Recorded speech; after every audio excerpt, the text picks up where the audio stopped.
to Why Blank Lost. I'm David Bloomberg, and I am all hopped up on caffeine and sugar from these cookies. And woo! Oh, and joining me is my calmer co-host, Jessica Lewis.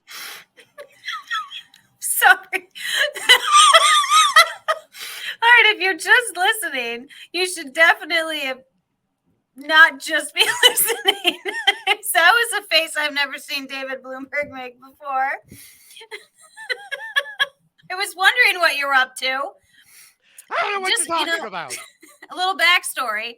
When I joined the studio, No backstories. He was up to something, and I didn't know what it was. I was catching up on my caffeine and my sugar. Listen. You need to rein it in. Come on, settle down. You got a podcast to do. You have to focus. Yeah, well, actually, I don't drink caffeine, and this is a sugar-free cookie. So, I'm just naturally that way. Oh, what a terrible decision did he make, right? Yeah, I also spilled chocolate all over the place when I was doing that. So that's not fun. Good. Yeah, so I will be doing the rest of this podcast with a wet leg. No! You got a little excited there. Yep.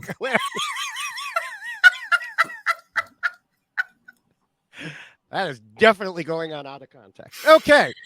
All right, here we go. It's all about Cody.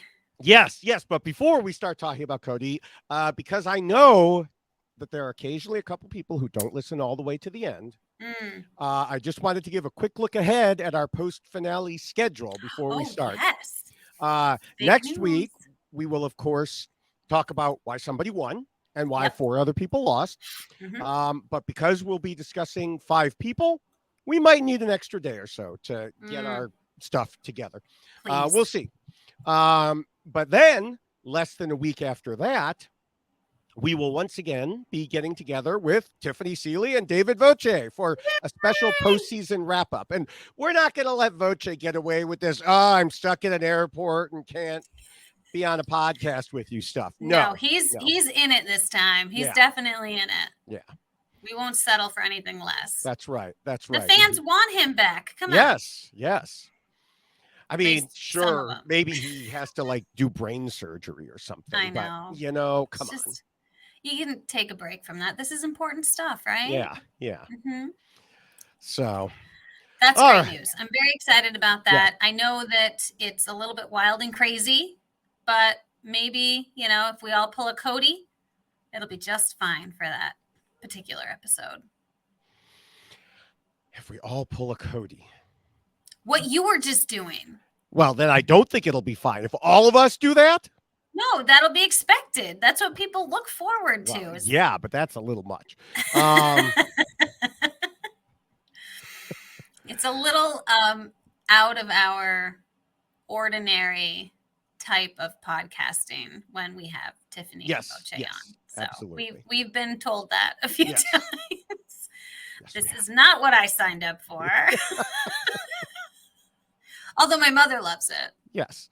And if I forget, you have to remind me to tell you what my mother said. And she's like, be sure to tell David I said that. So don't let me forget.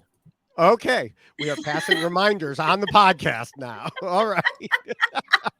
But I'm going to say it on the podcast. Oh, I didn't know. I thought it was tell me after the podcast. Oh, no. My mother gave me permission to talk about it on the podcast. What rule am I supposed to bring this up in? Maybe I'll just do it at the end. Okay. All right. Well, that's at the end, but I want to start by saying Cody surprised us a bit in the way he played.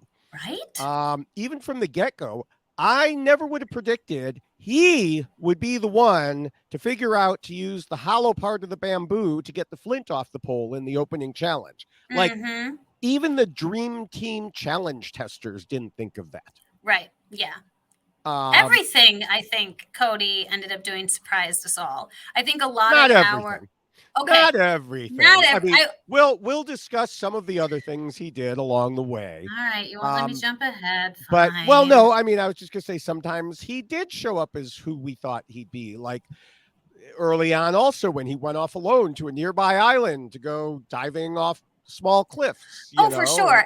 But I think that that is an expected component of Cody living. Living, right. Yeah. But the gameplay that we ended up seeing and just his understanding of how to maneuver about the game was not. I thought that portion of Cody, who's jumping off of cliffs and living, was also going to be Cody's game as well. So it was great to see such a good balance. Yeah, yeah. And, of course, then there was also the time when he slipped up early on when Jeff asked Cody if Justine could get a hat. And instead of saying she could if he was still there, he said, oh, yeah, she can if she is still here, which kind of gave things away. A little bit. But just a little bit. But, to figure out which of these various things impacted his actual game, we'll follow our usual path of going through the rules for winning that I originally wrote way back after season 1 and have been updating ever since so we can see how Cody did with them while looking at all the non-spoiler information available to us, including interviews, social media, and secret scenes. And as I say that, I realize I forgot to check for most of the secret scenes. Me too. Oh, no. So I was a little busy, but I think we're going to have plenty to talk about without that. Yeah. Now, before we get to the rules, we always have other things to talk about. And this week, I want to start by giving one piece of advice to all future Survivor players. Okay? Never, ever, ever, ever look at the cameras and say, my plan is foolproof. Yeah, well, it was kind of like when we heard someone say that it was definitely going to be Carla, which means it's definitely not going to be Carla. It's one of those. Like, as soon as there's such certainty in your voice and to a decision, then you know that that's not happening. It's just not happening. Yeah. It's, even did you just eat a cookie? I did. Even if you're, I had the cookie sitting here. I know, but you've given me guff for eating, and now you're eating. And now you're giving me guff, so we're good. What was I going to do with half a cookie sitting here? I guess eat it. I'm just saying. I'm glad that you ate the cookie. I'm just surprised that you ate the cookie. Yeah. Cody. I'm channeling Cody. You're living. There's a cookie here. I'm living. There's a cookie here. I'm going to eat it. Sorry, we got to get back to this. Okay. Yeah. Even if your plan truly is foolproof, which very few plans are, don't tell the camera that. Yeah. Because they will absolutely roll that when you get voted out. Oh, yes. And I do think that this particular episode, I just want to say, it was so much fun. It was so much fun because I feel like it was the old school type of Survivor gameplay that we were seeing. And I love it because I feel like that's what's been missing. There hasn't been enough of this cutthroat going after each other. And in this particular episode, it was like everything was on the table. I mean, everyone was throwing everyone under the bus and telling on everyone and just really playing hard. And I was so excited. And very few times this season, I will say, my jaw dropped. And this episode, my jaw 100% dropped. So loved it. We got to tribal council, and there was one mystery.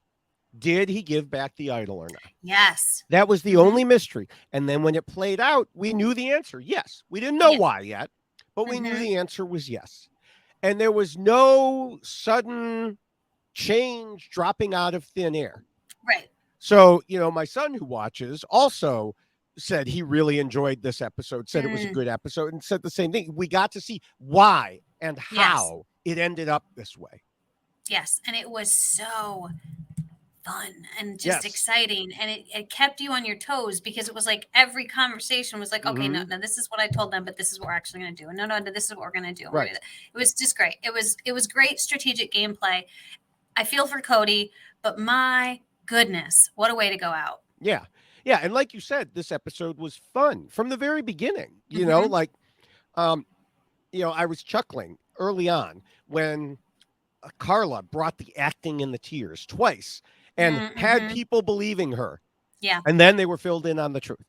The first time was the funniest, just with the way Carla is telling Cassidy, no, really, I'm with you.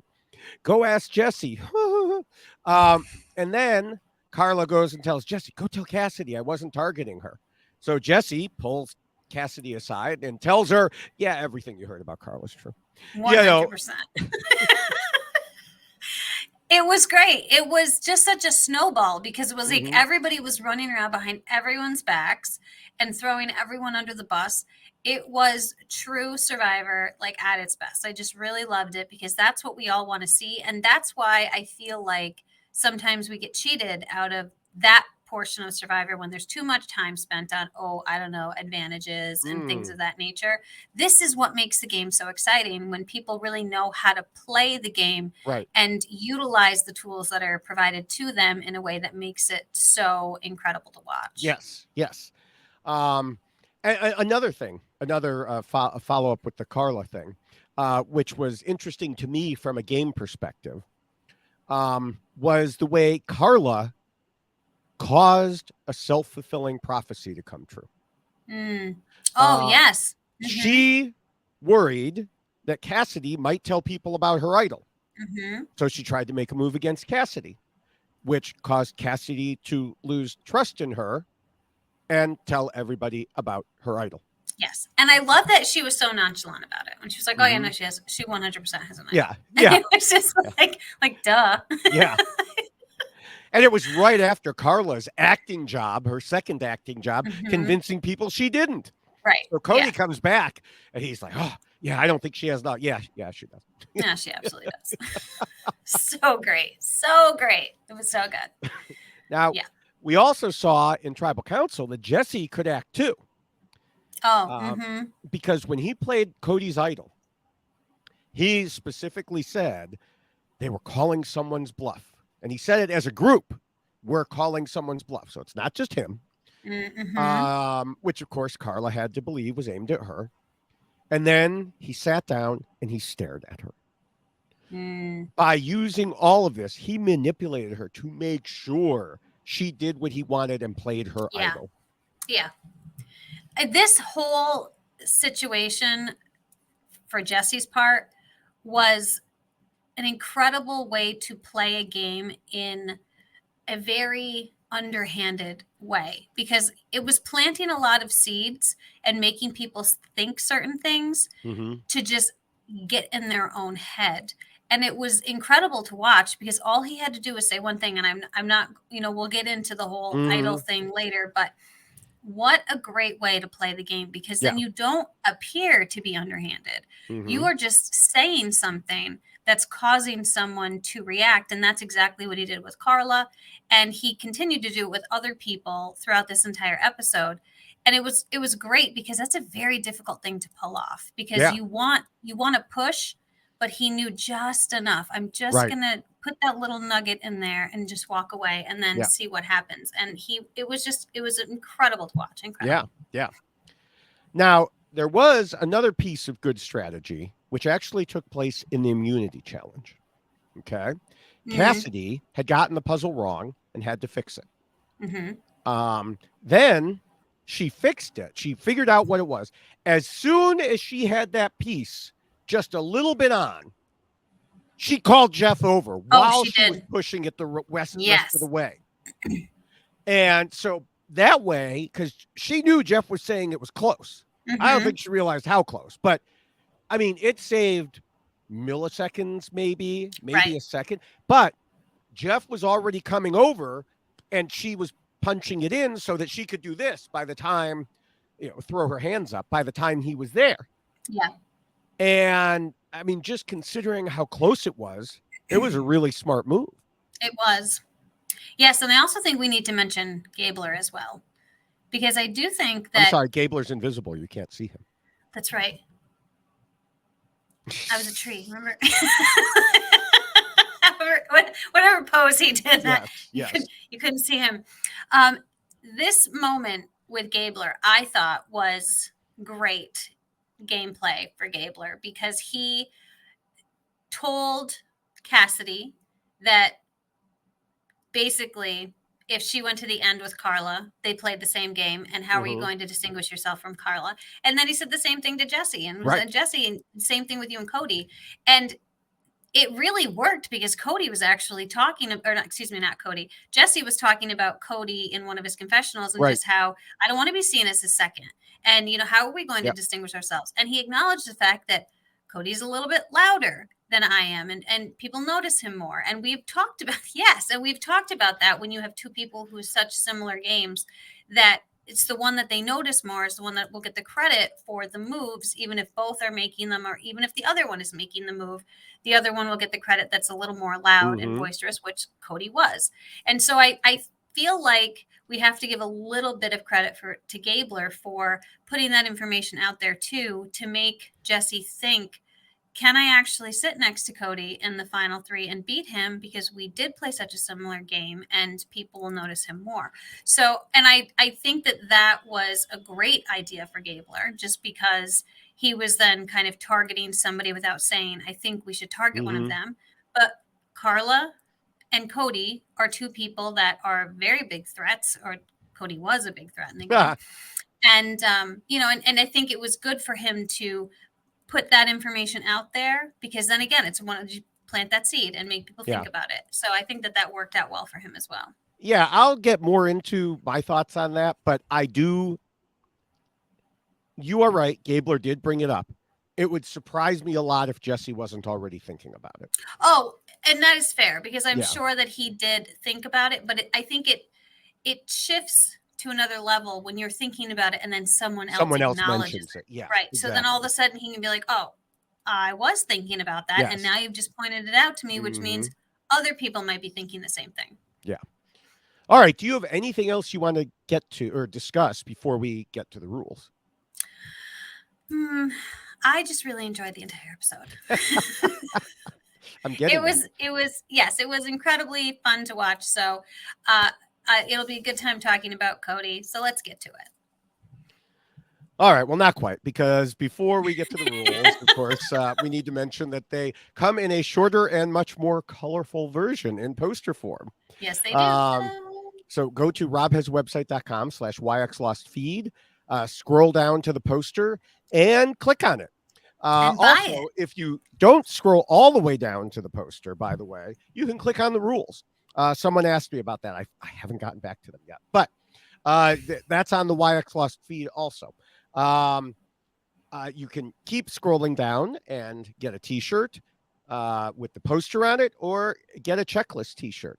As we mentioned last week, not much time before the holidays here if you want to get this as a gift. So especially for the t-shirts, because we don't control the shipping on that, but also for the poster, because I've heard that the shipper is busy. That if you want to order this for the holidays or for yourself this year, make sure to go ahead to robhaswebsite.com/yxlostfeed ASAP. Yes, and thank you to everyone who has ordered the poster. It's always nice when not only do I get the orders for the poster, but there's often messages to us, which is quite nice. So maybe I should share those a little more often. I was going to say, she doesn't tell me about them, but I have. I know it's a joke. It's a joke. But it is very nice. So we appreciate the support very much. Yes. All right. Well, when Cody was voted out, the look on his face conveyed devastation. He really did believe he was on top of the world with Jesse and going all the way to the end, and nothing would ever change that. To have this happen knocked him sideways, even more than a usual blindside. But why was Cody so trusting in a man who had backstabbed the entire rest of his original tribe? What made him believe their relationship was so different from everyone else's? What mistakes had he made because of this trust? And was any of this loss actually due to a sugar and caffeine high, like he said in his interviews? It's time to figure out why Cody lost. The first and most important rule is not avoid caffeine and sugar. It tells players they need to scheme and plot. Cody acknowledged in his interview with Gordon Holmes that he just started watching and fast-tracked his viewing of some previous seasons. So he wanted to team up with someone who he knew was a strategist and, really knew what was going on. He found Jesse and said in this episode that he learned like a sponge from him.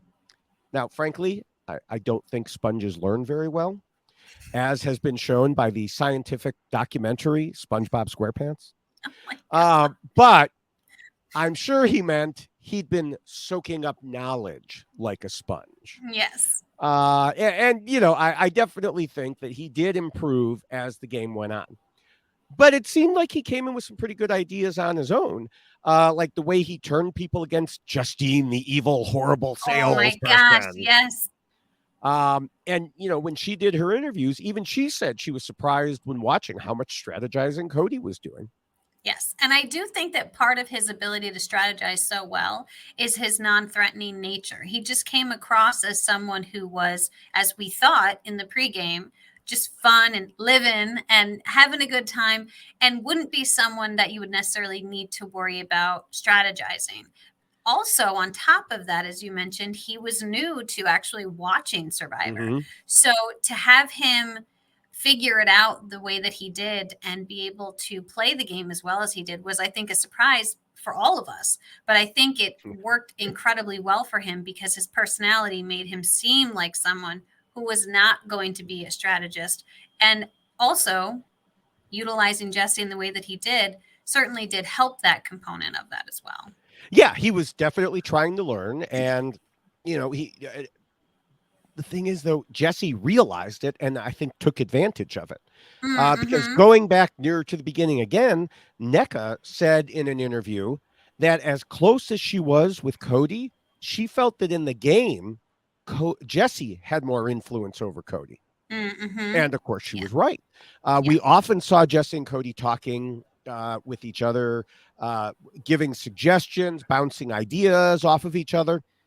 But it seemed like 9 times out of 10, Jesse's suggestion won the day. Like, I can't count the number of commercial breaks we went to where it was like, mostly before Tribal, where Jesse's like, okay, here's the plan. And Cody's like, but what if we did this? Cut to break, go to Tribal. And you're like, well, which is it going to be? Oh, it's Jesse's plan. Okay. Yeah. Right. Now, on that, 1 time out of 10, it was a situation like when Cody wanted to vote out Dwight instead of Noel. And Jesse told us that he'd let him have that choice because it gave him agency, and you don't want to strip people of agency in the game. Yeah, no, I think that the whole crux of their relationship balanced each other out incredibly well, because I think Cody did need Jesse so he could understand this game and play it the way that he was. But also, Jesse needed Cody because that was a good, solid second for him to have, and someone who wasn't as up on the game of Survivor and didn't appear to be someone who would strategize as much as Jesse planned to. And so they really did balance each other out well. It was a great match for the two of them to come together. And it is fascinating because this is something we've talked about with Jesse before, is that people continue to trust him despite his constant backstabbing. So he is really the most likable villain we've ever seen. Yes. You are in rare form. Yeah, well, it's all the caffeine and sugar that didn't really happen. Told you I'm just naturally this way. I mean, as the game progressed, even knowing, that he was working with Jesse the backstabber, Cody did make more deals and moves on his own, such as bringing Gabler into the group as, kind of a, okay, he's our free agent. He's a straight shooter. But he's going to do what we want this time, even though he's a free agent. And of course, he was the one who came up with the plan to blindside Carla, which takes us, unfortunately, directly to the second rule, which says not to scheme and plot too much and to keep your scheming secret. But that was because he was so jacked up on caffeine, right? Well, or because he crashed. It was kind of confusing. It's a little confusing. But, with this big plan to knock out Carla, which also involved him not playing his own idol, as he said to Mike Bloom, I gave him no choice. That move was mine, and I gave him no choice given the arsenal that he had. I've got nobody to blame but myself. And really, even without Jesse getting involved, the plan was nowhere near as foolproof as Cody said it was. Mm. I know Carla and Cassidy were not exactly on great terms at that point. But Owen and Gabler could have decided they didn't want to be pawns and tried to change things up with one or the other or even both. One or the other of either Carla and Cassidy. Right. Cody laid out his fake plan, and then his real plan involved too many people, and others could easily have taken advantage of that, which is exactly what Jesse did. Right. And so I think like when you first hear the idea, you're like, oh, that's an interesting concept. Mm-hmm. That's rather fascinating. But then yes, when you loop everybody in except one person, chances are something's going to go south, especially this far into the game. Mm-hmm. There's only 6 people left, and people are really looking at the end coming soon and how do they get there. And so I do think that when you're trying to get creative with your moves, that's great, but you can't expect someone to look at what you're doing and try to figure out another way to make it benefit themselves, because Jesse realized that's going to be Cody's move, not mine. And then that's going to be something the jury is going to see. And this is where that part of the game shifts, because everyone is very aware of what the jury is seeing and what the jury will consider, because we're so close to the final 3. Yeah. Yeah. I mean, prior to that point, some of Cody's scheming wasn't a secret also. But one reason for that was because Jesse purposely made it that way. So, for example, we saw him telling others that something was Cody's idea, so that if there was a blowback, it would go to Cody and not him.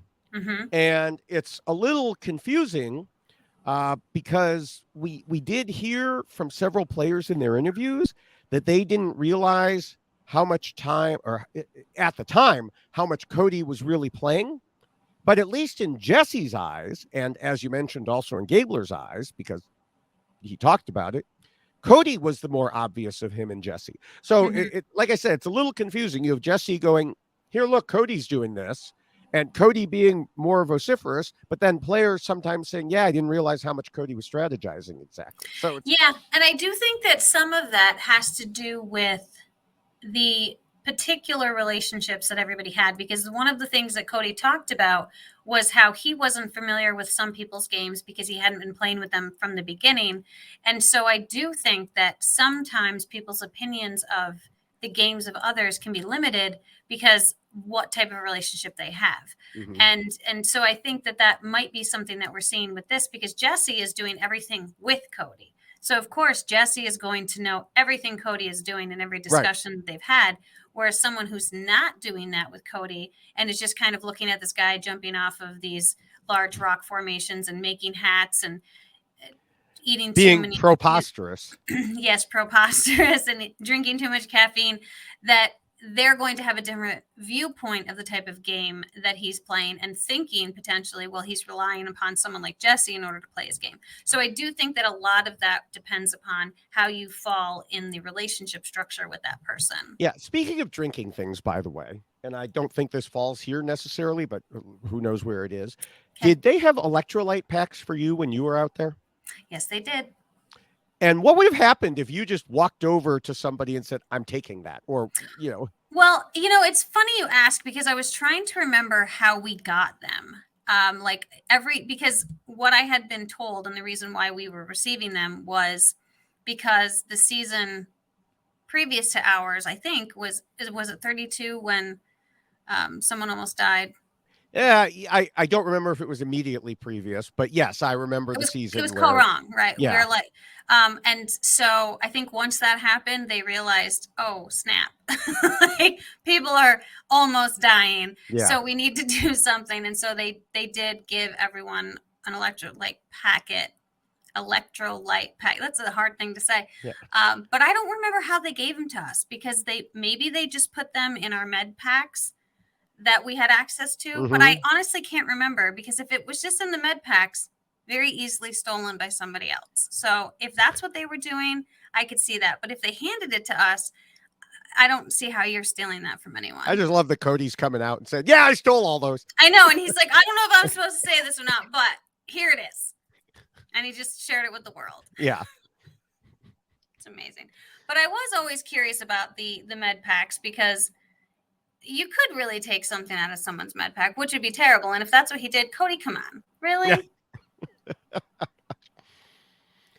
Maybe that was the true scheming and plotting too much to bring it back to this, was taking stuff too out much of people. sugar and chocolate and electrolyte packets. Yeah. Hmm. Now, another thing, getting back to the normal scheming and plotting too much, is that, of course, Gabler talked to Carla a couple episodes ago about Jesse and Cody being in a powerful position as a duo. But I don't think anything really came of that, since, well, Jesse was the one who got everybody to vote Cody out. And indeed, Cody told Gordon Holmes that they tried to avoid getting that target as a duo by like only meeting at specific times for short periods, so they wouldn't be seen and noticed as being super tight. See, I'm very curious about that, because what did we see? They were together all the time, right? Yeah, but that's when I mean, I know. You frequently remind me, or listeners, that we see 40 minutes out of 24, 48 hours. Oh, for sure. Yes. And of course, we're going to see the minutes when the two of them are talking. Yes. And I don't disagree with that. But I do think that you better not disagree with it. I was quoting you. Fair point. Fair point.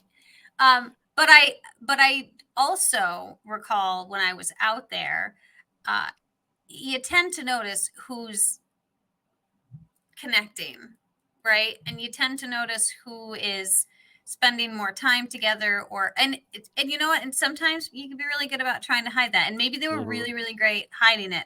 I don't know, but it is. You think they were better than Figgy and Taylor? Oh my gosh.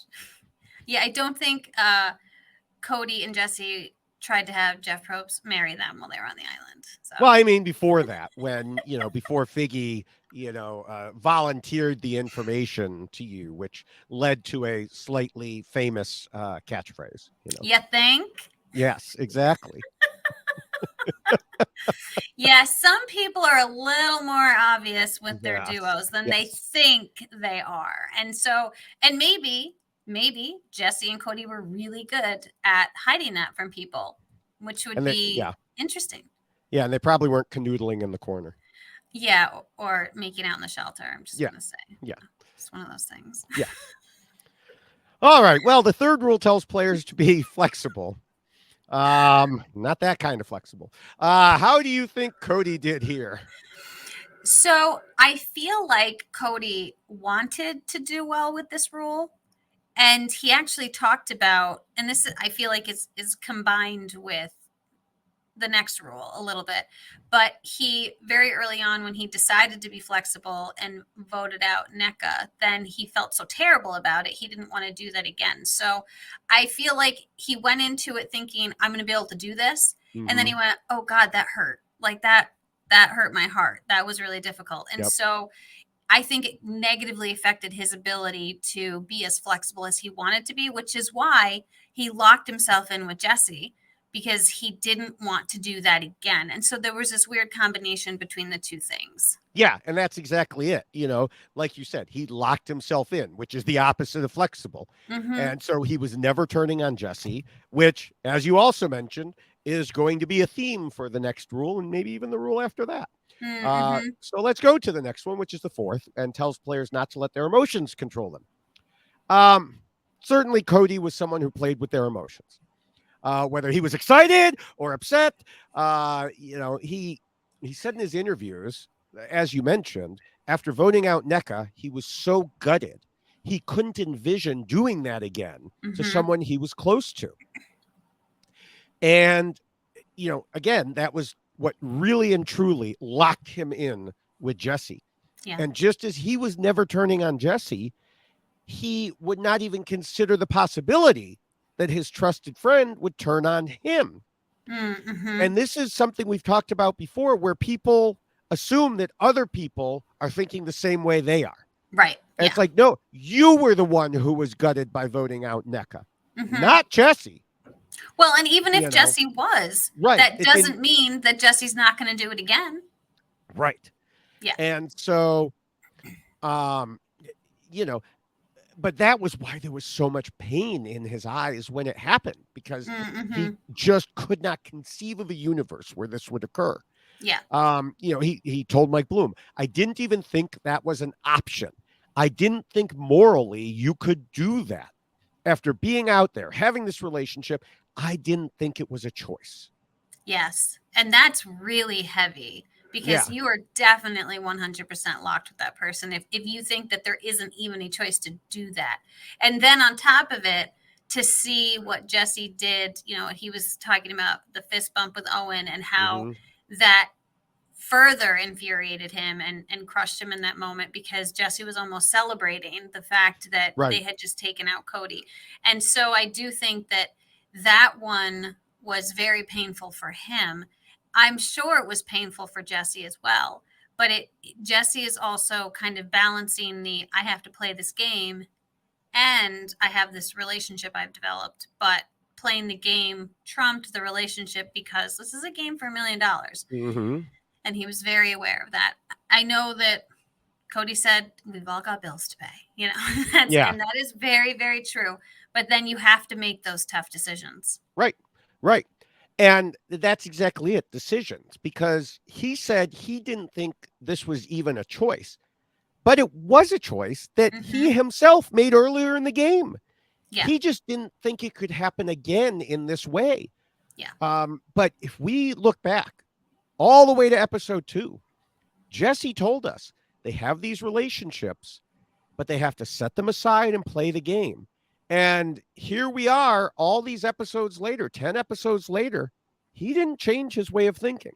No, but also, and this can go to another little manipulation tactic that we've already talked about with Jesse, and that's this constant reminder of the trust that you've built up with people and how important that is in this game. And he would talk about it at almost every tribal council. Oh, yeah. And so you're feeding that into this idea that Cody has, that this is not a choice. Like, we can't go against each other. And then to hear Jesse say these things is just reaffirming that idea. So if Jesse was doing that on purpose, that's another level of gameplay. I'm sure he was doing it on purpose, because I had talked about it before with, him using that trust to manipulate other people. And I'm sure it was the same thing. Nope, don't question the trust. Don't question the trust. Even as I backstab you, don't question the trust. I'm curious, though, if he ever had this type of discussion with Cody and realized the way Cody felt, and then was also, playing that up because of that as well.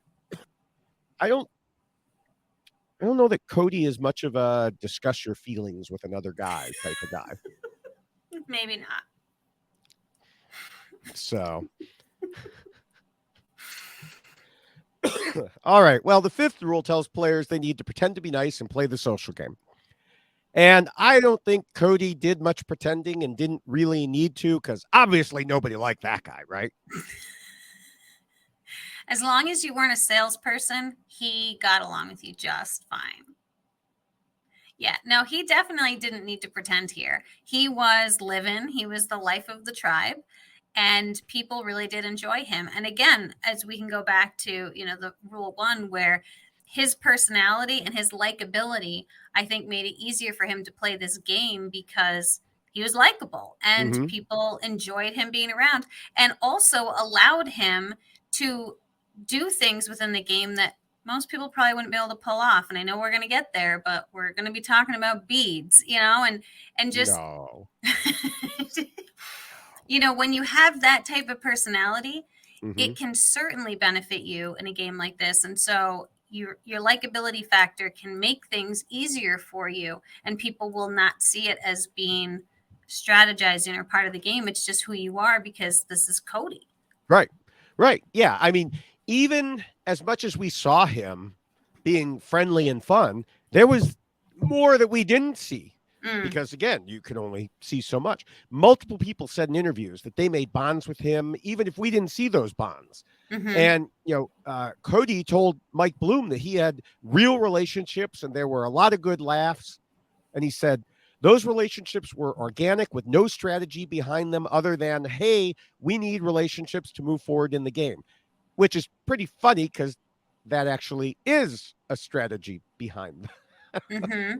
Or he was doing strategy without even realizing that he was doing strategy. Right.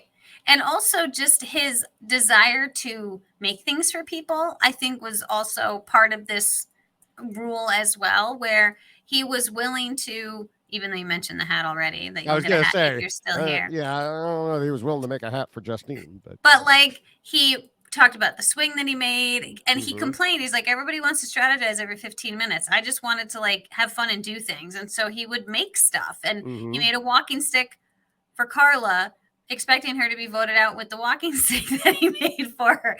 So there was always this extra little level to it, like, oh, I'll make this for this person. Mhm. But I really understand that in the end, it's not going to benefit them. Yeah. It's just fun. Yeah. The sixth rule we'll move into warns against being too much of a threat. And as we've seen a number of times this season, this was a big issue for Cody. As a matter of fact, you discussed it way back at the top. The thing is, it wasn't a huge issue for everyone in terms of seeing him as a threat, because we mostly heard people complaining that Carla was the biggest threat out there. Mm-hmm. But it was an issue for Jesse. And since Jesse is the cult leader, well, that's what mattered. And that is true. As soon as Cody told Jesse the plan, Jesse's wheels started turning.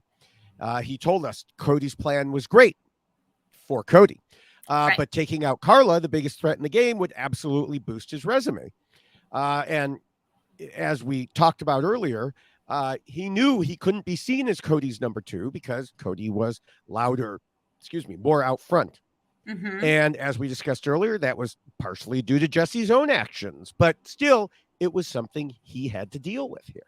Yes. And if Cody was able to pull off the Carla vote the way that he wanted, that's something that the jury sees. And this is something that we've talked about as well, Mhm. that those are the moments that seem to resonate with the people who are on the jury, because you can talk about what happened back at camp and people can come to Ponderosa and tell people what happened at camp. But what they see in tribal council really has a lasting effect on their decisions regarding gameplay. And if you have an opportunity to make a big move in front of the jury, that's going to definitely impact who they think is playing the best game. And the idea of Cody having that moment would have taken that shine away from Jesse. And then you're kind of playing catch up with the jury instead of starting at the top and then explaining things. You have to kind of explain up to level the playing field. And that's just something that I think Jesse probably thought about as well. Yeah. Yeah. Now, what's interesting to me here is that from our point of view, it always seemed like the opposite, the Jesse Cody situation, because we got to hear Jesse was saying and his narration as he explained how he was doing things, he was directing moves. I talked earlier about 9 times out of 10, they would do what Jesse wanted to do. But in the game, it could totally look like Cody was running things because Jesse was keeping his head down, being quiet, and even blaming Cody for decisions sometimes. Mm-hmm. Yeah, and this just makes me think. I just had an epiphany because you were questioning whether or not, right, people knew that Cody and Jesse were close. Well, Gabler pointed that out to him. Oh, that's a good point. Yeah, so maybe people did know that they were a little duo. Well, especially at that point. What I think that what I just mentioned is something we all need to keep in mind because, like, there was a guy on Twitter. Pretty sure he's not a podcast listener. Pretty sure he has no idea who I am because he was arguing with me like I don't know Survivor. And wait, what? You watch that show? Yeah, really. I love the people who comment. You should watch that show better, dude. Yeah, okay. I already watched it twice and took notes, but okay. How do you watch it better? Yeah, but he was this person, and I think it's not totally uncommon, and I think we all have to remind ourselves what we see on TV is a particular narration. Mm-hmm. And just because Jesse is the one narrating, doesn't mean he's the one narrating out there. Right. And this is what I think was part of Jesse's issue, and something that we've seen time and time again with players where they play a quiet game. It's a little more behind the scenes. And this is where that duo becomes a dangerous component for a player like that, because of what we've talked about. And you have Cody, who is much more in your face. And if they know that the two of you are working together, there's going to almost be like an automatic assumption that the louder, boisterous person must be the one that's kind of maneuvering things and making things happen. And then if he was able to successfully pull off the Carla blindside, well, there you go. There's your stamp that yes, he's the one who's been doing it. So this is a great catch for Jesse to be cognizant of. And so, yes, we were hearing that discussion by Jesse, but I do think that what was being seen on the island was a much more quiet and reserved Jesse than we saw with Cody just living the entire time. Yes. Now, there was another reason Cody was a threat, which Jesse also mentioned, and Gabler also mentioned, which was that he had a guaranteed pass into the final five with his idol, which takes us to the seventh rule, which, of course, covers idols and advantages and other things. Obviously, we have one or two things to talk about here. Just a few. We can start with the most obvious question that we all knew every interviewer was going to ask Cody right off the bat. Why the heck did he give the idol back to Jesse? And it turns out it was fear of that damn knowledge is power advantage again. It finally worked. Well, even though it didn't. Exactly. I mean, for anyone who might not have heard the interviews, when Cody was talking to Jesse about Carla wanting them to wear their idols openly into tribal council, Jesse brought up that she could have that advantage, the one that just will not die. And then Cody said that just kept running through his head, how Carla wanted him to have it out openly, etc. And as he told Gordon Holmes, Carla was feeding Jesse's plan, and she didn't even know about it because she was the one pushing for them to walk in wearing the idols. And meanwhile, he knew he trusted Jesse. Jesse never asked for it back, just left the decision hanging out there up to Cody, which, of course, made him trust Jesse even more. And I did think it was interesting, that little display that happened on the beach when he offered to show it to Carla. He's like, well, do you want to see my idol? I'll go. And I feel like we didn't see the lead up to it. Why did she need to see it? Maybe they were really trying to show each other, no, we're good. We both actually have these and they can trust each other. Did she ever show hers to him? Like, I don't remember. Sounds like we're talking about something different, but I know. We won't go there. I'll show you mine if you show me yours. Really, but didn't need to do that. We've already talked about idols. I don't know where wet pants. Come on. Whoa, hey. You're the one who brought it up. Oh, David Bloomberg cannot function now, ladies and gentlemen. He's back. So, I suspect we missed parts of those conversations too, which I know why they did it. They wanted to show, just parts. But yeah, probably Carla brought up, hey, we could wear it. And Jesse or Cody was like, I don't know. And then let me see it, And then I think probably in that conversation with Cody asking for it back from Jesse was likely when Jesse brought up the knowledge is power, but they just didn't show us that part. Now, remind me, where did the knowledge of power go? Home with James. Okay, it did go home with. I knew it went home with. I'm like it walked out, but it had already reappeared once in the game. Oh yes, because it was in the. It was in the water well. Yeah. The clue, and then okay, yes. Right, and I hate so much that this stupid advantage has had such an impact on the season. Jeff Yeah. Probst must be out there high-fiving all around.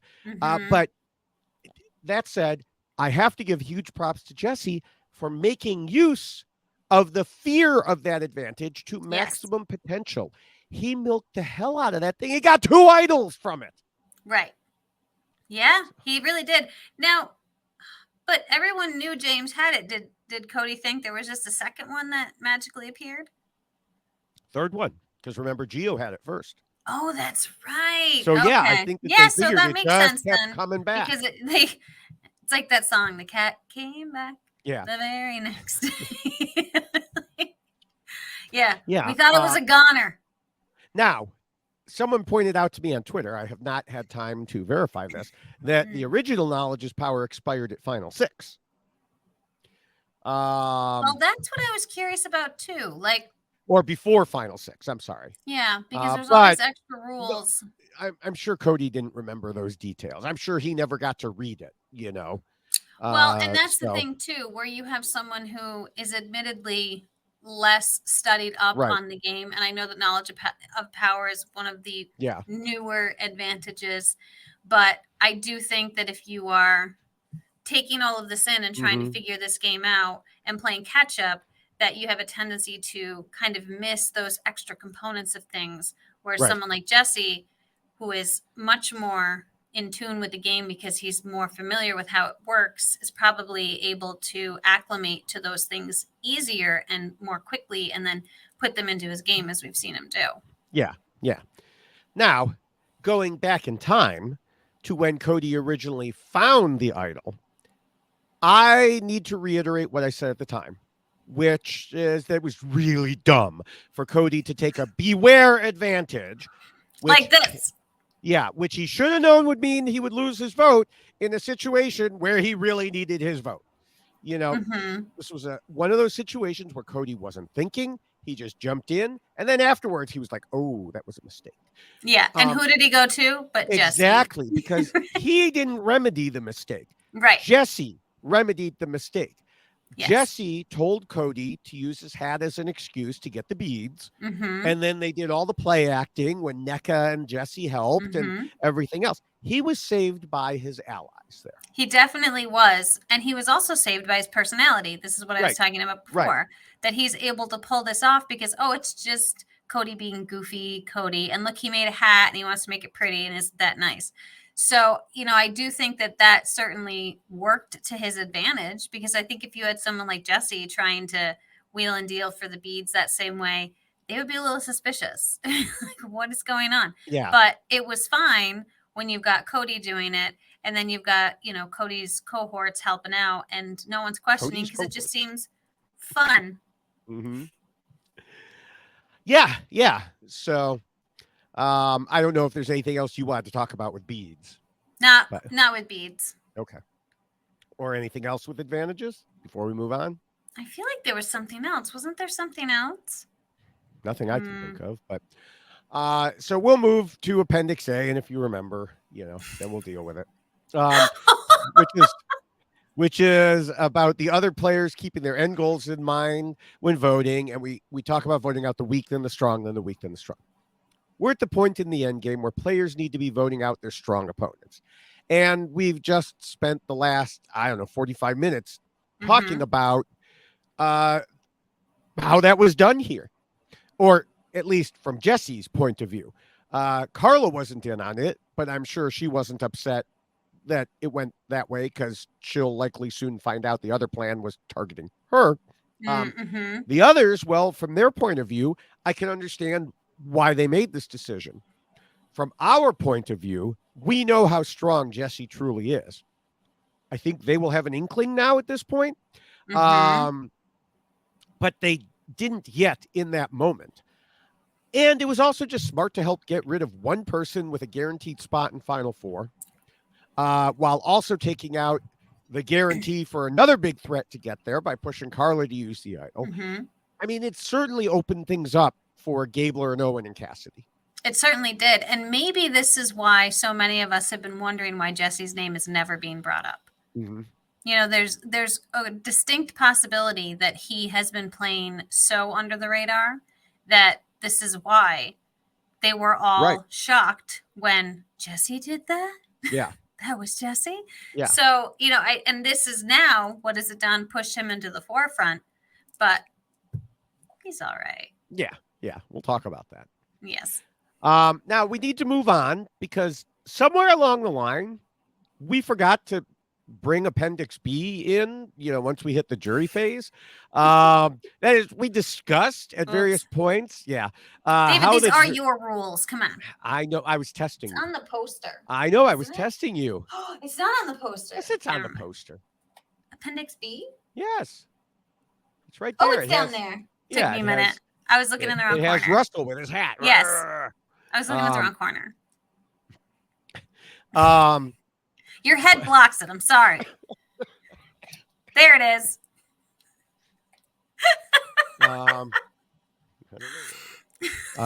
It's behind me. I can't.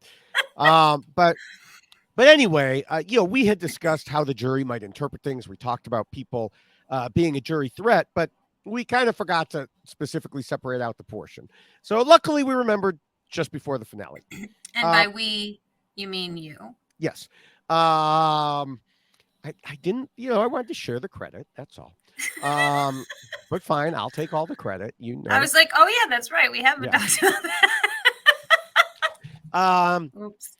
I have to say, I did not think we would be talking about Cody losing specifically until after the finale as one of the other finalists who didn't win. I was certain Jesse would go with him till the end because it was obvious to us that Jesse was running things and Cody was his lackey. But as we discussed already, that was not so obvious to the people actually playing the game. Yeah. And Cody did a pretty good job setting himself up to face the jury as he was out front in some decisions and also had the good relationships we discussed earlier. He told Gordon Holmes that he knew Jesse was a strategist, but he thought he'd done a couple things Jesse hadn't, and he could beat him at the jury. These were some things that we didn't see, like him telling Sammy to play the shot in the dark as another seed to the jury. But they were things that, whether Jesse knew specifically about them or generally, Jesse knew about them. Right. And apparently, maybe being a salesperson would have really worked for him in that final three because he was looking forward to explaining his game. And I don't know, maybe he would have been able to really pull it off. But I'm definitely quite surprised that the most shocking moment of the season thus far is the Cody blindside. Yeah. Yeah. And I do love that Jesse has now shined a light on himself in front of the jury, as I talked about, because those are the moves that really seem to become so meaningful to the jury, something they've seen directly, because they not only see the move, they see the immediate reaction to it, and they're all feeling it together, and everyone's jaws are on their chins as they're watching this happen. So I really do think that that is going to put Jesse in a really great spot. Should he make it to the final three. Yep. All right. Well, it is about time to wrap things up. So what are your final thoughts? Well, Cody was certainly living. He was having a great time. And I am just still surprised at how amazingly well he did at playing this game. We've spent a lot of time talking about how he surprised us in his ability to strategize, to create those relationships, form the bonds that he needs. He fell into one of the rules that you're not supposed to do, and that is create a duo. But I think for him, it worked exceptionally well until all of a sudden it didn't, right? Because he got taken out by his next closest ally. But it really helped his game because I do think that Jesse helped him understand the game, helped him play the game better. And the thing that Cody really had going for himself was his outgoing personality and his ability to create relationships with people, be likable. And so because of that, the strategizing with Jesse, the relationship that he created with him, and the personality he had, Cody found himself in a really great spot and really surprised everyone, I think, who was watching the season because he did so well. And I think here is where I have to give a shout out to my mom. My mom did say that she would. Oh, wait, hold on. Hey, Jessica? Yes. Remember to mention that thing that your mom said. Thank you, David. Sure, no problem. My mom is going to miss Cody because she thought he was very nice to look at.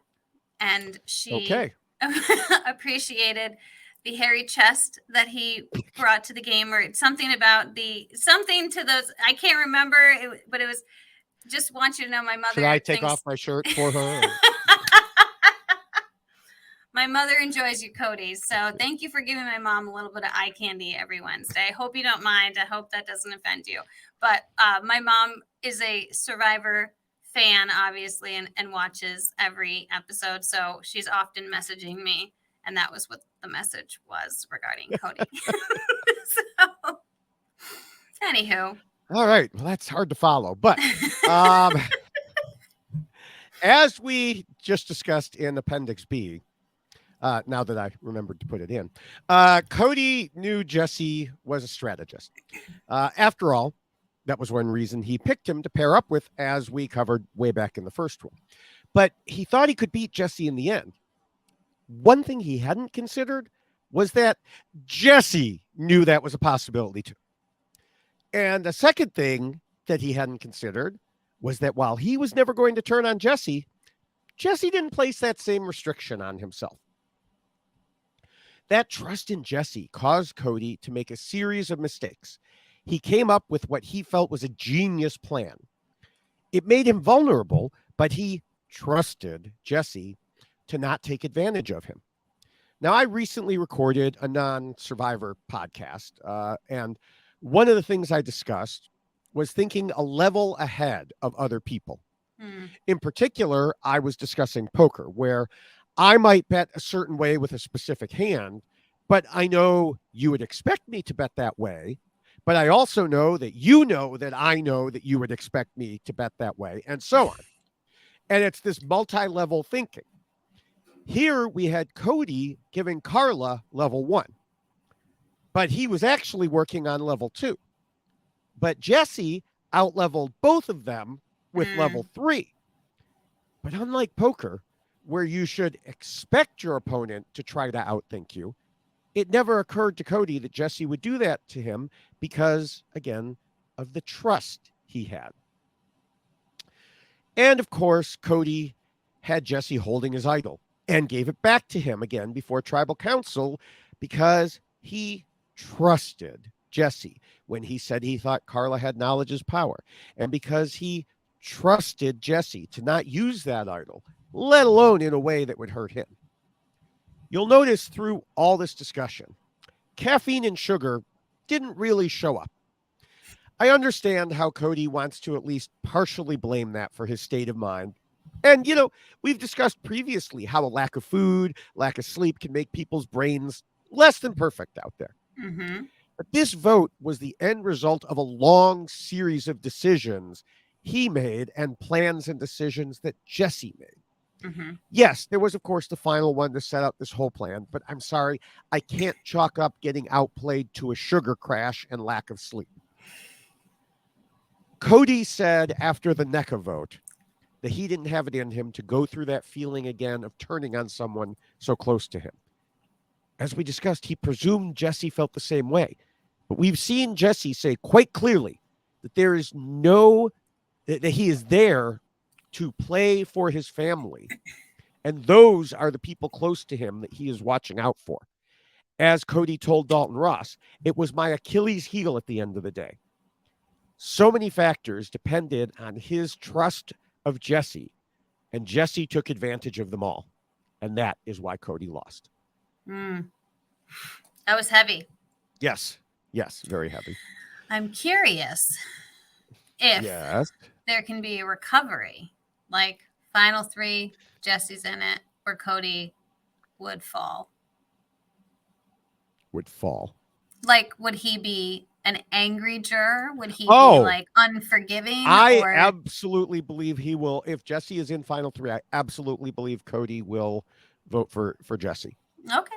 I mean, I know he was mad at the time. He said in interviews, he and we'll get into their predictions in a minute here, but I fully believe that he will vote for Jesse if that option is available to him. But before we get to our predictions, let me remind everyone that you can go to robhasawebsite.com/yxlostfeed to get the poster and to get a T-shirt and to get a checklist T-shirt. So many things. So many things. Can you buy this lovely mug on I was going to say, look, we have matching mugs. It's so much fun. Yes. Thank you, Rob. Yes, thank you. And I think so. I don't know. We mentioned then we're just special. Yeah. Well, we know we're special. So,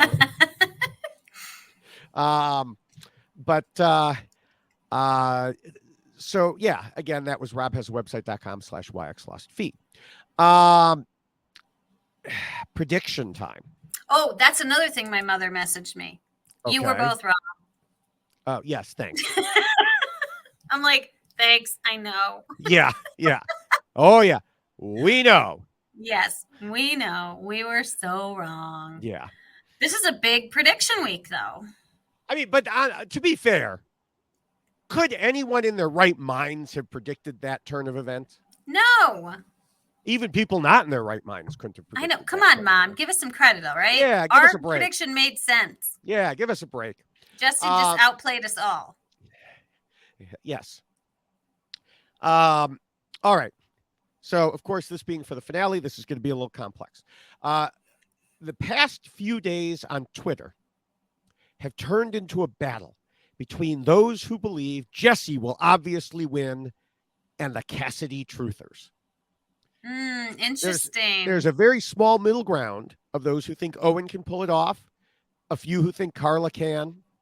Well, and that's about it. The question is where we fall and how we get there. So I'll just put it right out there. I believe Jesse will win. This is for two reasons. First, the edit has been setting him up as the winner for a little while now. Yes, it has. Just look at this week with the jury. Like, you referenced the jury seeing it. And they said, Jesse did it. Jesse did that shit. Yeah, they did. It would be very surprising to me for them to do all that setup and not have him win. And also that confessional that he gave where he was crying and talking about his family. Yeah. I mean, you hear that and you're like, God damn, this guy needs to win. Like, I mean, he's putting everything into this. And not that discredits what anyone else is doing, and that other people aren't struggling and having that same mindset. But they're not showing it. Right. We saw him saying that. And so that, I think, is going to play into his final three story to the jury. Yeah. And that's exactly it. Now, the editing has surprised me several times this season when I was like, oh, I'm certain it's going a certain way. But besides the example you just gave as a counter example, or rather an example in favor of it, but to show what they're doing with other people, there was one secret scene that I saw this week at Entertainment Weekly, and it focused on Cassidy being emotional over not winning rewards, talking about the need to fight and have inner strength. If she was going to win the game, I guarantee that at least part of that scene would have been in the show. Yeah. Not just a secret scene on Entertainment Weekly. Yeah. Especially since she was the one who won the immunity challenge. So they could have shown her saying, oh, I need to fight. I need to have inner strength. And then she goes and wins the immunity challenge. Right. And we had the same discussion about Ryan because I noticed that there was like a very long secret scene just about Ryan. Mm-hmm. And I think your commentary was the same. That was if Ryan was going to be in the final three, that scene would have been included in the show and not just a clip that half the world has no idea exists. It doesn't watch. Exactly. And I think there was an earlier secret scene that was similar of Cassidy that we saw more of her. Oh, the meditating one. Yeah. I mean, we're seeing these things, but we're not seeing them on the show. Yeah. And I do really think that Cassidy she's got a great game going for her, and she's clearly like winning challenges like no one's business. But I really think that Cassidy and Carla's story is too intertwined. Right. And we've seen that previously. We saw that at Winners at War, right? Where we had the Tony, Sarah, like this thing, but like that it was like but it was different because they were so close, but they were battling. Whereas like when your story becomes so intertwined with someone and it's the Cassidy versus Carla, I feel like that is, in addition to what's happening in the game, it also has something to do with the final ending result of the game. Okay. Now, for the second, because that was just the editing reason. Oh, sure. The second reason is that literally the only way he can go out is in Final Four fire making. Mm-hmm. He would have to. So he has an idol. It's the last time he can play it. He's going to play playing it. This was one of the things that person on Twitter was arguing with me about. Well, he might not play it. We've seen blindsides this season. What? Yeah. Okay. So yeah, he's going to play it. He didn't come all this way for his family to go home, just to take a souvenir. Right. And so fine, he gets to Final Four. So he will have to lose that challenge, which admittedly does seem likely given his challenge performance so far. Mm-hmm. Then he would have to be picked for fire making, which again, I would think is likely given what he just pulled off. And then he would have to lose the fire making. Mm-hmm. Now that part I can't comment on much because I don't know how anyone can really do in terms of fire making at this point. They showed Sammy's as a reason to vote him off, and then they voted him off. Right. But if he doesn't win immunity, I would think whoever does would send him into fire making, because if you're facing a huge threat to win, if they make Final Three, you have to put them in fire. It is your last chance to get rid of them. I heard some people arguing, well, maybe they won't want to because it would be another notch on their belt. No. If they're going to win anyway, one more notch doesn't matter. And also, I think it's a stupid notch and juries should ignore it. Well, yeah. There's been this debate about if you have the option to put yourself in fire making versus sending other people. No debate here. Right. Elsewhere. Why would you do that? I can appreciate the idea, but you're in the Final Three. And the only legit reason I can think of is if you are a fire wizard and the person you're going to lose in Final Three, and the other two people besides that person suck at fire making.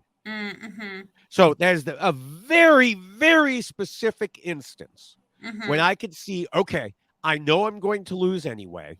Right. So this is my chance here. But, we have no inkling that that's the case here. So, yeah, whoever wins has to put him in, and he has to lose. Yeah. If this prediction isn't going to come true. So who's going to sit with him? Well, hold on. Let me just say, if it's not Jesse, then judging by the edit alone, I would say Owen is next in line, but I don't know how he gets to that point other than simply strength of character. Then Cassidy, then Carla. I cannot see Gabler winning. A wise woman on Twitter quoted Gabler saying, "Do you know what's awesome is I don't think people see the game I'm playing." And then she noted, that's a hard sell to the jury. That's a very wise woman. And you know what? Jessica, you were right. Yay, I have a sign. I feel for Gabler because even though we've talked so much about Jesse having a game that's not flashy and Cody being more flashy, well, he's now separated himself from Cody and he's given them that move to see. And so now they'll have an opportunity to talk to Cody back at Ponderosa, and Cody can be like, yeah, we did this and we did that and we were doing this. And so you're going to have someone advocating for Jesse, even if he's not trying to, because I can imagine Cody just kind of saying, oh, we were so close. We did everything together. We did this move and we did that. And so he's going to be telling Jesse's story for him without even necessarily realizing, I think, the effect it could have on the jury. You're not going to have that with Gabler. He hasn't had that move. And being a tree that nobody notices, it's like if a tree falls in the forest and no one's there to hear it, It doesn't make a sound. Right. So like, and Gabler's a great person, but as far as him playing the game, he's up against really strong competitors. This is a great group of 5 that we've got here. And I do think that there are avenues for many of them to win because they do have things that they can point to and parts of their game that are very impressive. And I do think that he's coming up, on the rear end of that. Yeah.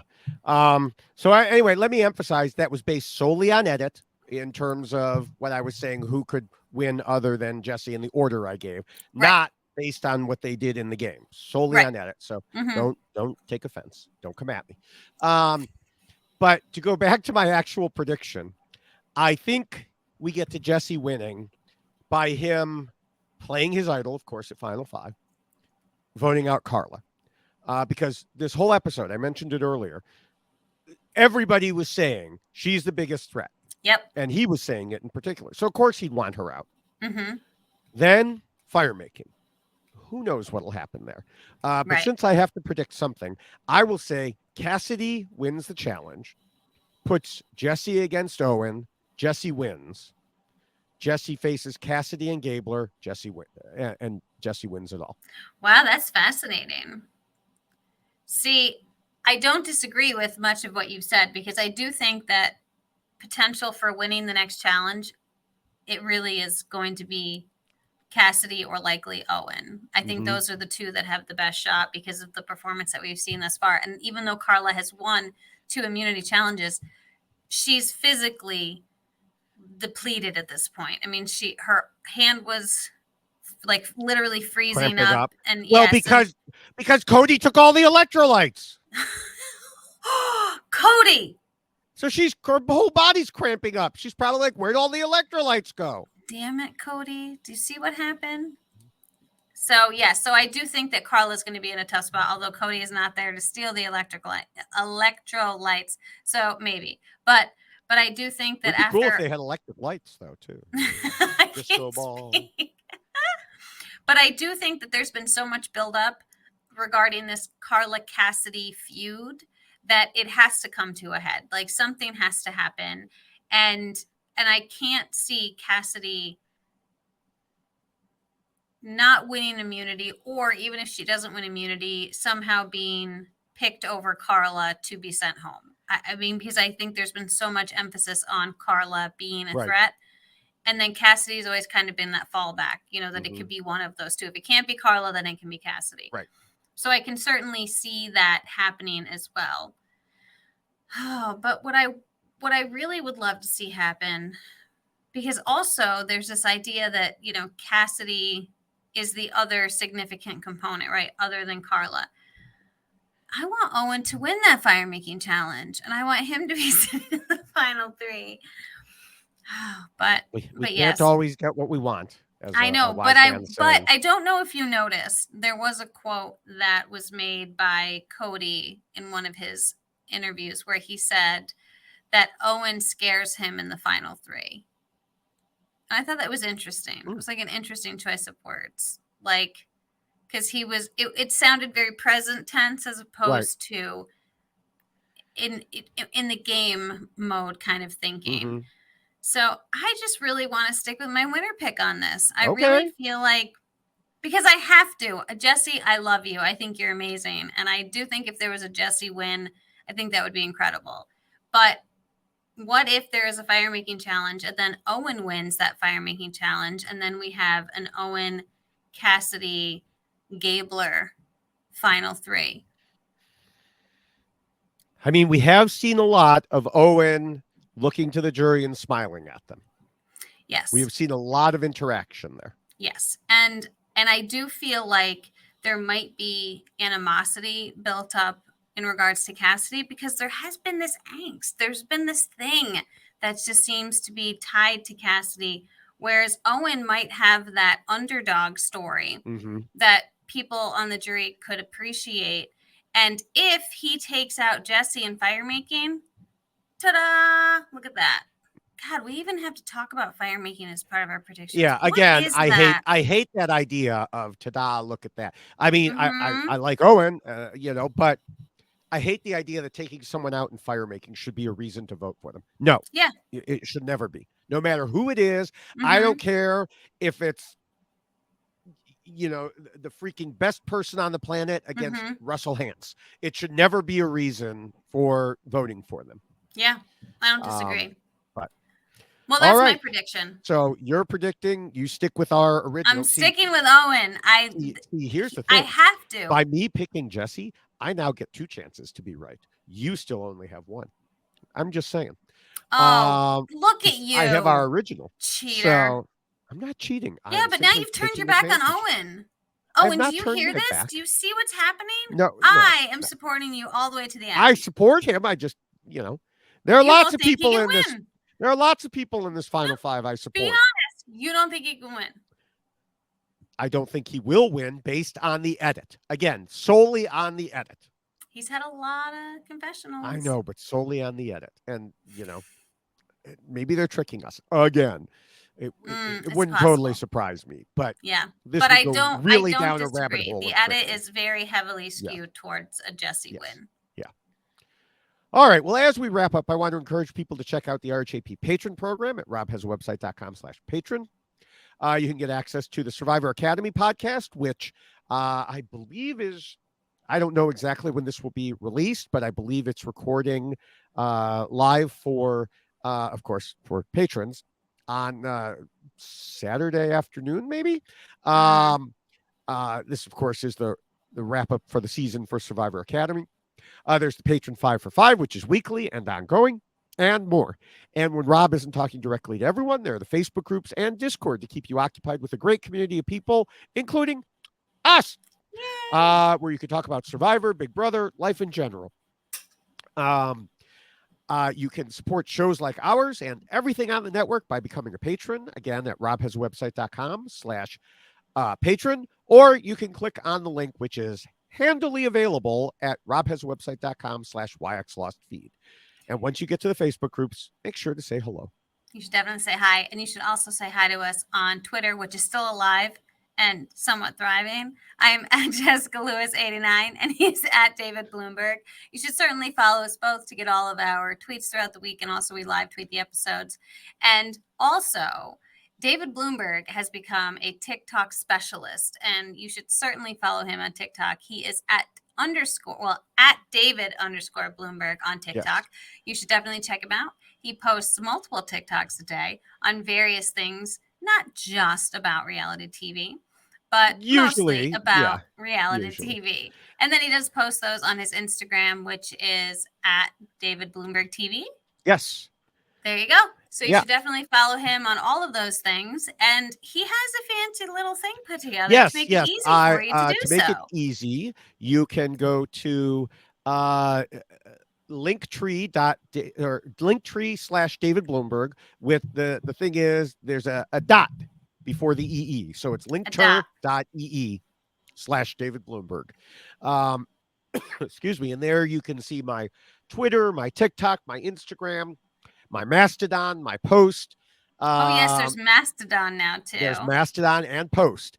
There have not been many reality TV people making their way to either Mastodon or Post. There are a few, but not many. We're hanging in there on Twitter. Yes. So, again, that's linktr.ee/David Bloomberg. So that's all you need to remember, even if it is a little cumbersome. It is cumbersome. It's a good thing you created a list of a very cumbersome website. Yes. Make sure you're subscribed to all of the RHAP Survivor podcasts by going, again, to our YX Lost feed page. You'll find great content like the Know-It-Alls, the Stock Watch, Survivor International, the B&B, and much more. I also mentioned in my conclusion that I recently recorded a non-Survivor podcast, and that was another one with Spencer Watson for Truth Unrestricted. That will probably be out in a day or so. So watch for that. I will certainly post about it on Twitter. Nice. And I would like to thank Scott St. Pierre for all of the editing that he does, not only for the Why Blank Lost podcast, but all of the podcasts that appear on the RHAP page. Thank you so much, Scott, for all of the incredible work that you do. We truly appreciate it. And also thank you to Will from America for the theme song that was created for Why Blank Lost. It's very catchy and we love it. Thank you so very much. And David Bloomberg, thank you for acknowledging that you should never have chosen Owen as your winner pick because you've now given up on him. And Owen, I am your sole supporter here on this podcast. So just know that. Oh, something happened. Oh man, I don't know what happened. She was suddenly removed from the podcast. I don't know. It must be fate speaking and saying, don't say those things about the guy who controls who's on the podcast. Hey, look, I'm back. Oh, look. Thanks for that, David Bloomberg. Well, listen, you have been in rare form this evening. I hope everybody had a great time listening to us talk about Cody. Cody, thank you so much for providing us so much incredible entertainment and gameplay throughout this season of Survivor. And I'm interested to see what his final question will be, or questions, because now with the new format, he might speak more often. So that'll be fun to watch as well. So thank you for that. And thank you, Jessica. We will see everyone again right here in a week-ish for the finale. And then, as I mentioned earlier, we'll be back again soon after with Voce and Tiffany. So we will see you then. Bye, everyone.